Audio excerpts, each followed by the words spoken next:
কেউ একজন উপকার করলো এটা কোনোদিনও স্বীকার করে না। একটুখানি খারাপ করে ফেলছে, অমনিতে গীবত শুরু হয়ে গেছে। ওই যে বিসমিল্লাহির রহমানির রহিম, আমাদের দেশে একটা বিষয় মহামারী আকারে ধারণ করতেছে, সেটা হচ্ছে গীবত। প্রবাসে বলেন, দেশে বলেন, টাউনে বলেন, গ্রামে বলেন, যেখানে বলেন না কেন, 4-5 জন লোক জড়ো হয়েছে, গীবত শুরু হয়ে গেছে অমনিতেই। ধরেন একটা লোক নদীর পাড়ে গেছে, যে উনি একা থাকতে ভালোবাসে, এই জন্য উনি একা একা নদীর পাড়ে চলে গেছে। ওনাকে দেখার পর ওনারা আরও 4-5টা ফ্রেন্ড কিন্তু ওখানে যেয়ে জড়ো হয়। ওই নদীতে কিন্তু একজন ফিশারম্যান মাছ ধরতেছে, তখন এই যে ফিশারম্যানকে নিয়ে গীবত শুরু হয়ে গেছে। মাছ পাই না, এই মাছগুলা কত টাকা বিক্রি করে, তারপরে এই যে এছাড়া আর কোনো কিছু করতে পারে না, অনেকগুলা। মানে গীবত তো শেষ নাই।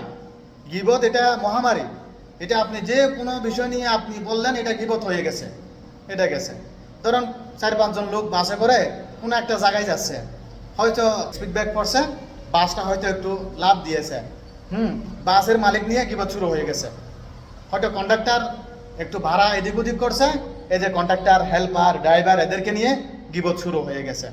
কোনো একটা অফিসে বসছেন, ওখানে হয়তো একটা পেপার দেখছে, পেপারে কিছু এই যে হেডিংয়ে আছে রাজনীতি বিষয়ে লেখছে, এখন এই রাজনীতি নিয়ে গীবত শুরু হয়ে গেছে। অর্থাৎ গীবতের শেষ নাই আমাদের দেশে। আর এটা তো মহামারী আকারে ধারণ করতেছে বেশি পরিমাণ গ্রামে। এটার কারণ হচ্ছে গ্রামের মানুষগুলা সবসময় একদম জড়ো হয়ে থাকে, বিশেষ করে এটা টাউনে দেখা যায় না। এই যে আমাদের প্রিয় নবী বলে গেছেন, গীবত করা এতটা জঘন্য অপরাধ যে নিজের মৃত ভাইয়ের গোশত খাওয়ার চেয়ে জঘন্য অপরাধ। এটা হয়তো আমরা অনেকেই ভুলে গেছি, বাট এই হাদিসগুলা কিন্তু সত্য, এগুলা আমাদের কল্যাণের জন্য আমাদের প্রিয় নবী বলে গেছেন। তো এখন মানুষ কোনোদিনও কি এই যে নিজের মৃত ভাইয়ের গোশত খাবে না, তো কিন্তু ওই যে গীবত করবে। এই জন্য বলতেছি এটা মহামারী আকারে ধারণ করতেছে। তা আসুন না আমরা মানুষের গীবত থেকে বেরিয়ে আসি। কেউ একজন উপকার করলো এটা কোনোদিনও স্বীকার করে না।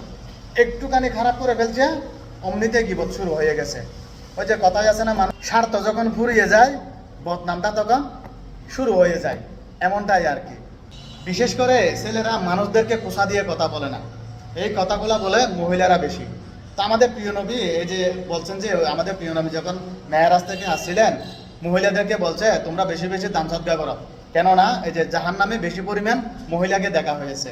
তো এই যে মহিলারা জাহান্নামে যাওয়ার মূল কারণ হবে এই যে গীবত। গীবতের কারণে কিন্তু মহিলারা বেশিরভাগ জাহান্নামে যাবে।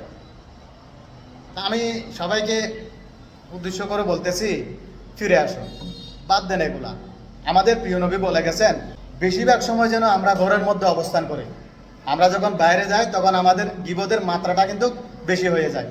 এই যে ধরেন ঘরের মধ্যে আমরা বসে আছি, ঘরের মধ্যে তো কেউ নাই, ঘরের ফ্যামিলির লোক আর কি, তাদের সাথে সময় দিলে, তাদের সাথে সময় কাটালে ওই যে বাইরে যে গীবতটা হবে ওই গীবতটা আর এখানে হবে না। এই জন্য আমাদের প্রিয় নবী বলে গেছেন আমরা বেশিরভাগ সময় যেন ঘরের মধ্যে অবস্থান করি বা ঘরের মধ্যে পার করি। ধন্যবাদ সবাই, ভালো থাকেন, আসসালামু আলাইকুম।